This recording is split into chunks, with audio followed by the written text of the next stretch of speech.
Hello guys, എന്റെ പേര് ശുഭിൻ. എഡ്യൂഡ് എക്സ്പോർട്ടിന്റെ പുതിയ അധ്യായത്തിലേക്ക് എല്ലാ കൂട്ടുകാർക്കും സ്വാഗതം. അപ്പൊ നിങ്ങളിപ്പോ കണ്ടു കാണും, ഒരു സ്പീക്കർ കണക്കുള്ള ഒരു സെറ്റപ്പാണ് ഞാൻ ഇന്ന് നിങ്ങളുമായിട്ട് പരിചയപ്പെടുത്താൻ വന്നിരിക്കുന്നത്. അപ്പോൾ ഒട്ടേറെ കൂട്ടുകാർക്ക് ചിലപ്പോൾ ഒരു പരാതി ഉണ്ടായിരിക്കും. കാരണം നമ്മളൊരു പുതിയൊരു ഫോൺ 2 കൊല്ലത്തിൽ കൂടുതലൊക്കെ ഉപയോഗിച്ചൊക്കെ വരുമ്പോഴത്തേക്ക് അതിന്റെ സ്പീക്കറിന്റെ വോളിയം കുറച്ച് കുറയുന്നതാണ്.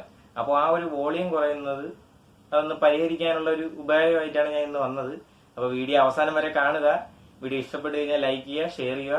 കൂടാതെ എന്റെ വീഡിയോ ആദ്യമായിട്ടാണ് നിങ്ങൾ കാണുന്നതെങ്കിൽ സബ്സ്ക്രൈബ് ചെയ്ത് ബെല്ലൈക്കൺ എനേബിൾ ചെയ്ത് വെച്ച് കഴിഞ്ഞാൽ ഞാൻ അപ്ലോഡ് ചെയ്യുന്ന വീഡിയോ ഇൻസ്റ്റന്റ് ആയിട്ട് നിങ്ങൾക്ക് കാണാൻ സാധിക്കുന്നതാണ്. അപ്പൊ നമുക്ക് നേരെ വീഡിയോയിലേക്ക് കിടക്കാം. എല്ലാ കൂട്ടുകാർക്കും ഒരിക്കൽ കൂടി സ്വാഗതം. അപ്പോൾ നമ്മൾ ഇന്ന് ഉണ്ടാക്കാൻ പോകുന്ന ഈ ഒരു ചെറിയ ഡിവൈസിന് മെയിൻ 2 സാധനം മതി. നമ്മുടെ വീട്ടിലൊക്കെ സുലഭമായിട്ട് ഉണ്ടാകുന്ന സാധനങ്ങളാണ്. എന്ന് വെച്ച് കഴിഞ്ഞാൽ 1 ലിറ്ററിന്റെ വെള്ളത്തിന്റെ കുപ്പിയില്ലേ, അത് അങ്ങനത്തെ 2 കുപ്പി എടുത്ത് അതിന്റെ പകുതി വെച്ച് മുറിക്കുക. ഈ പകുതി ഷേപ്പിൽ മുറിച്ച 2 കുപ്പി. പിന്നെ ഒരു കാർഡ്ബോർഡ് റോളാണ് നമുക്ക് വേണ്ടത്. ഇപ്പൊ ഞാനിവിടെ എടുത്തിരിക്കുന്നത് കുറച്ച് വലുതാണ്. അപ്പൊ നിങ്ങൾക്ക് കുറച്ച് ചെറുത് കിട്ടുകയാണെങ്കിൽ അതായിരിക്കും കുറച്ചുകൂടി ഉത്തമം. പിന്നെ ഞാൻ ആ കാർഡ്ബോർഡിന്റെ ആ ഒരു സ്പേസിൽ ഒരു റെക്ടാങ്കുലർ സ്പേസ് മാർക്ക് ചെയ്തിരിക്കുന്നത് നിങ്ങൾ ശ്രദ്ധിച്ചിട്ടുണ്ടാവും. അപ്പോൾ ആ ഒരു സ്പേസിൽ നമുക്ക് കട്ട് ചെയ്തെടുക്കേണ്ടതായിട്ടുണ്ട്. നമ്മുടെ ഫോണ് വെർട്ടിക്കലായിട്ട് അവിടെ പ്ലേസ് ചെയ്യാനുള്ളതാണ്. അപ്പൊ നമുക്ക് കട്ട് ചെയ്തിട്ട് വരാം. നേരത്തെ പറഞ്ഞതുപോലെ ആ ഒരു റോളിൽ ഫോൺ പ്ലേസ് ചെയ്യാനുള്ള തക്കത്തിന് കട്ട് ചെയ്തെടുത്തിട്ടുണ്ട്. ഇനി അടുത്ത ചെയ്യാനുള്ളത് നമ്മൾ നേരത്തെ കട്ട് ചെയ്ത് വെച്ചിരുന്ന ആ ഓരോ കുപ്പി എടുത്തിട്ട് അതിന്റെ സൈഡിൽ മാർക്ക് ചെയ്തിട്ടുണ്ട്. അപ്പോൾ ആ ഒരു മാർക്കിംഗ് സ്പേസിൽ കട്ട് ചെയ്തിട്ട് 2 റോളിന്റെ 2 എൻഡിലായിട്ട് ടൈറ്റൻ ചെയ്ത് പ്ലേസ് ചെയ്യുക. അപ്പോൾ ഞാൻ ഇവിടെ കാണിച്ചു തരുന്ന പോലെയാണ് വെക്കേണ്ടത്.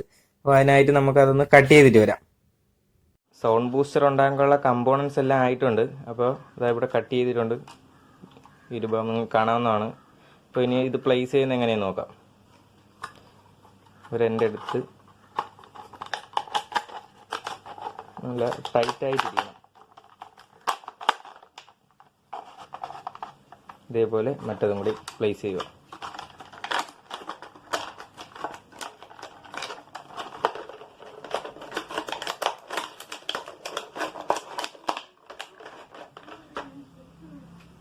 അപ്പോൾ നമുക്ക് നേരിട്ട് ഈ ഫോണിൻ്റെ മ്യൂസിക് വോളിയവും നമ്മൾ ഉണ്ടാക്കിയ ഡിവൈസിൽ വയ്ക്കുമ്പോഴുള്ള വ്യത്യാസവും കേട്ട് നോക്കാം.